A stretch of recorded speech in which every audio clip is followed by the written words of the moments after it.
নজর রাখবো পরবর্তী সংবাদে। টাকা দিয়ে দোকান কিনলেও কিন্তু সেই দোকানে ব্যবসা করতে পারছে না, দোকান খুলতে পারছে না, এমনটাই অভিযোগ এক ব্যবসায়ীর।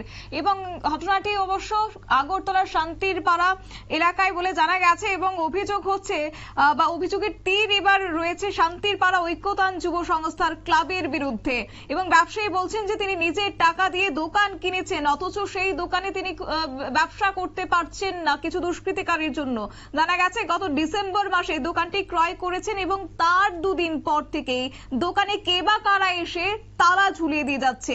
এবং গোটা ঘটনা নিয়ে তিতিবিরক্ত হয়ে তিনি এবার পূর্ব থানায় জানিয়েছেন এবং সেই নিয়ে একটি মামলা তিনি করেছেন। তবে কি রয়েছে বক্তব্য শুনুন।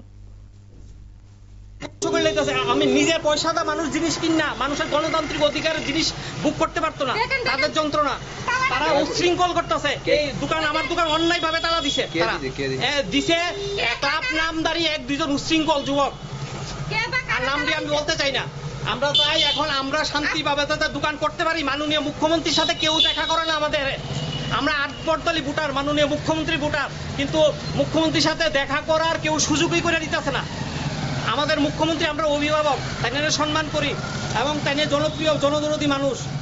মুখ্যমন্ত্রী বারবার কইছে মাফিয়া মুক্ত সরকার করতেছে, মাফিয়া মুক্ত সরকার করতেছে, কিন্তু আমরা এই মুখ্যমন্ত্রী এলাকার বাস কইরা মুখ্যমন্ত্রী এলাকার ভিতরে আমি দোকান কিনা আমি নিরাপদ না। আজকে আমার যদি কিছু হয়, যারা এই দুষ্টামি করতেছে তাদের বাড়ি ঘর, তাদের সমস্ত এভিডেন্স আমাদের কাছে আছে। আমার কিছু আমার মিসেস লড়বো, আমার মিসেসরে যদি এরা প্রাণে মারে আমার ছেলে লড়বো, কিন্তু অন্যায় আমি প্রশ্রয় দিতাম না। এইভাবে আমার মুখ্যমন্ত্রীর লোকে কেউই সাক্ষাৎ করাইতেছে না, বহু জায়গা গিয়েছি, অনেক মেরে নিয়েছি।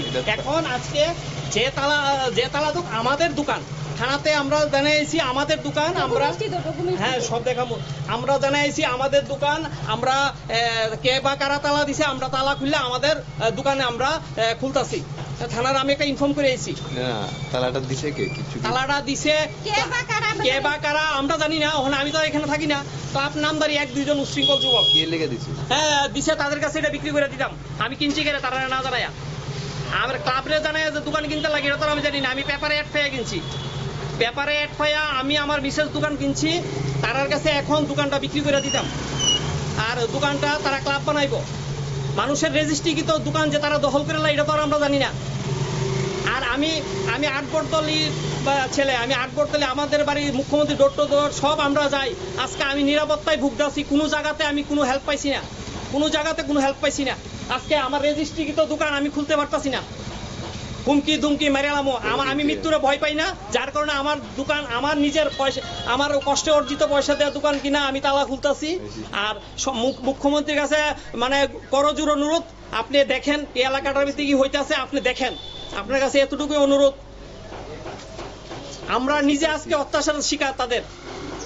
ক্লাব তো একটা সামাজিক সংস্থা, মানুষের পাশে থাকে, এইভাবে তালাটা করে দিচ্ছে। ক্লাবের কাছে আমরা বিনম্র ভাবে চিঠি দিছি যে আমাদের তালা খোলার ব্যবস্থা করেন, সব আছে, সব দেখাই দেবো, অরিজিনাল প্রুফ দেখাবো। তালা দিছে হয়ে গেছে 1 মাসের উপর হয়েছে। আপনারা শুনলেন সেই ব্যবসায়ীর অভিযোগ এবং কি তুলে ধরেছেন তিনি, এবং তিনি বলছেন যে ওনার নামেই রেজিস্ট্রার করা হয়েছে এবং সেই মোতাবেক তিনি দোকানটি কিনেছেন, কিন্তু সেই জায়গায় এলাকার কিছু নামধারী উচ্ছৃঙ্খল যুবকদের কারণে তিনি সেখানে ব্যবসা করতে পারছেন না এবং তাকে মানসিকভাবে চাপ দেওয়া হচ্ছে, যাতে করে সেই যে শান্তির পাড়া ঐক্যতান যুব সংস্থা ক্লাবের যারা উচ্ছৃঙ্খল যুবকরা রয়েছে তাদের কাছে বিক্রি করে দেওয়ার জন্য বারংবার ওনাকে চাপ দেওয়া হচ্ছে।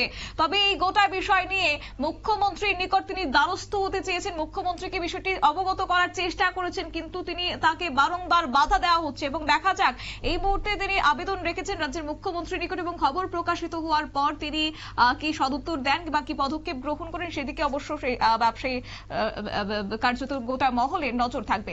নিয়ে নিশ্চয় ছোট্ট একটি বিজ্ঞাপন বিরতির সঙ্গে থাকুন।